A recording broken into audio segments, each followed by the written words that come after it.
എവിടെ പോയതാടി? അത് പിന്നെ ആ തോമസ് വൈദ്യന്റെ അടുത്ത് വരെ പോയതാ. നീ ഒറ്റയ്ക്കാണോ പോയത്, അതോ കൂടെ അവനുണ്ടായിരുന്നോ ആ സാഗർ?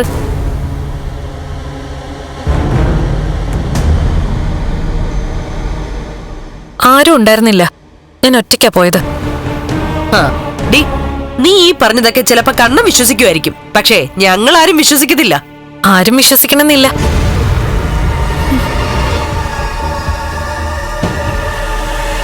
എനിക്ക് എന്റെ കണ്ണേട്ടനോട് മാത്രം എന്റെ ഭാഗം പറഞ്ഞാ മതി. കണ്ണേട്ടൻ വിളിച്ചിട്ട് പോലും എടുത്തി ഫോൺ എടുത്തില്ലല്ലോ. എന്റെ ഫോൺ ഓഫായിരുന്നു. ഓഫാക്കി വെച്ചെന്ന് പറയുന്നതല്ലേ നല്ലത്. ഭർത്താവിനെ ഇഷ്ടമല്ലെങ്കിലേ അത് തുറന്നു പറഞ്ഞിട്ട് നിനക്ക് ആരെയാ ഇഷ്ടമുള്ളെന്ന് വെച്ചാ അവർക്കൊപ്പം പോകുന്ന നല്ലത്. അല്ലാതെ ഒരാളെ ജീവനോടെ കത്തിക്കുന്നതല്ല. നിർത്ത്.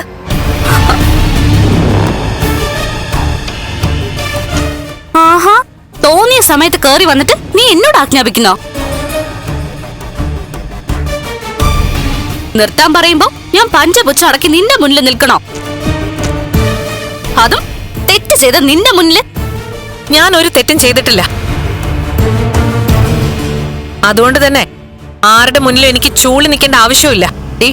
കണ്ണൻ നിന്നെ ഒരുപാട് വിളിച്ചല്ലോ, നീ എന്നിട്ട് ഫോൺ എടുത്തില്ല എന്ന് മാത്രമല്ല തിരിച്ചു പോലും വിളിച്ചില്ല. ഞാൻ തിരിച്ചു വിളിച്ചിരുന്നു, അപ്പോ കണ്ണേട്ടന്റെ മൊബൈൽ ഓഫായിരുന്നു. നിങ്ങളെ വിളിച്ച് വിളിച്ച് മടുത്തിട്ട് കണ്ണേട്ടൻ ഓഫ് ചെയ്ത് വെച്ചതായിരിക്കും, നിങ്ങളുടെ ശബ്ദം കേൾക്കാതിരിക്കാൻ. ഇവിടെ ഞാൻ ചെറിയൊരു തെറ്റ് ചെയ്താ അത് വലിയൊരു സംഭവമാക്കി മാറ്റുന്നവരാ ഈ വീട്ടിലുള്ളവര്. അതെനിക്ക് നന്നായിട്ടറിയാം. കണ്ണേട്ടനെ എല്ലാരും കൂടെ ചൂടുപിടിപ്പിച്ച് കാണും. എന്നാ ചെല്ലേ, ചെന്ന് നീ അങ്ങ് തണുപ്പിക്കേ. ദേ, സത്യം പറയാലോ, ഇങ്ങനെ അഴിഞ്ഞാടി നടക്കുന്നവളെ ഒരു കാരണവശാലും ഈ വീടിനകത്ത് കയറ്റാൻ പാടില്ലാത്തതാ. പിന്നെ അവനത് പറയാതെ ഞങ്ങൾക്കൊന്നും ചെയ്യാൻ പറ്റില്ലല്ലോ. ഒരേ സമയം കണ്ണന്റെ സമ്പത്തും വേണം, നിനക്ക് തോന്നിയതുപോലെ ജീവിക്കാൻ വേണം. ഒരിക്കലും എനിക്ക് കണ്ണേട്ടന്റെ സമ്പത്ത് വേണ്ട. എനിക്ക് വേണ്ടത് കണ്ണേട്ടന് മാത്രമാ. എന്റെ വീട്ടിൽ വെച്ച് ഇവളിത് പറഞ്ഞിരുന്നെങ്കിലേ ഇവളുടെ കരണത്തിപ്പ എന്റെ കൈയുടെ പാട് വീണേനെ. അതെ, കല്യാണം കഴിയുന്നതിന് മുമ്പ് നീ അങ്ങനെ പലപ്പോഴും എന്റെ കരണത്ത് നിന്റെ കൈയുടെ പാട് വീഴ്ചിട്ടുണ്ട്. എന്നാ ഇനി അത് നടക്കില്ല. ഞാൻ തെറ്റ് ചെയ്യാത്തടത്തോളം കാലം എനിക്കെതിരെ കൈ ഉയർത്തിയാൽ ആ കൈ തടയാനും എനിക്കറിയാം.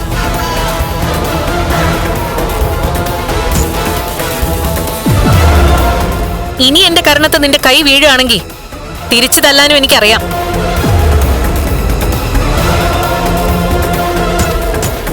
ഞാൻ എന്തിനാ ഒരു തെറ്റും ചെയ്യാതെ നിങ്ങളുടെയൊക്കെ തല്ലുകൊള്ളുന്നത്? ഞാൻ എവിടെയാ പോയതെന്നും എന്താ ചെയ്തതെന്നും എനിക്ക് നല്ല നിശ്ചയമുണ്ട്. അത് ഞാൻ കണ്ണേട്ടനെ ബോധ്യപ്പെടുത്തിക്കോളാം.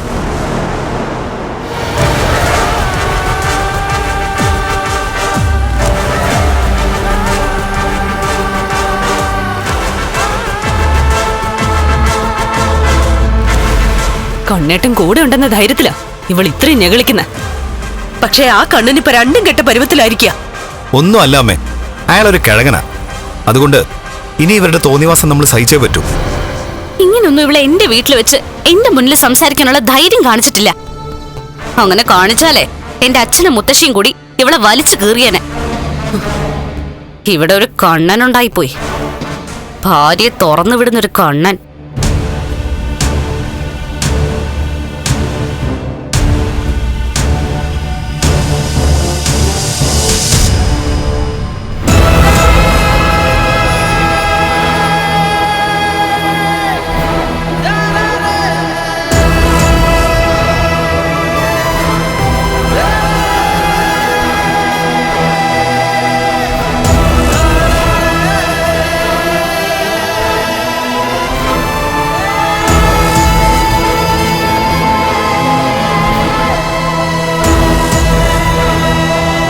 കണ്ണേട്ടാ, വേണ്ട, ഒന്നും പറയണ്ട.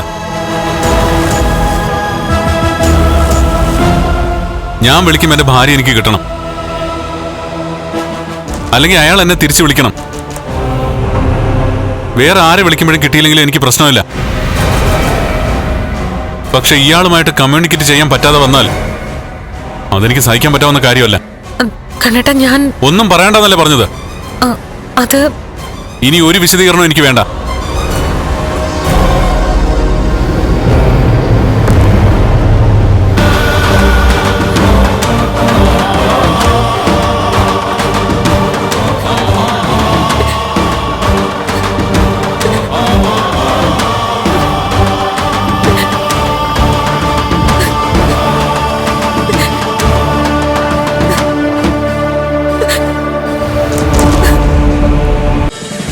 ഫ്ലവേഴ്സ് ഒരുക്കുന്ന കാഴ്ച വസന്തം യൂട്യൂബിൽ പ്രേക്ഷകർക്ക് ലൈവായി കാണാം. ഫ്ലവേഴ്സ് കോമഡിയിൽ ജോയിൻ ചെയ്യൂ, ആസ്വദിക്കൂ.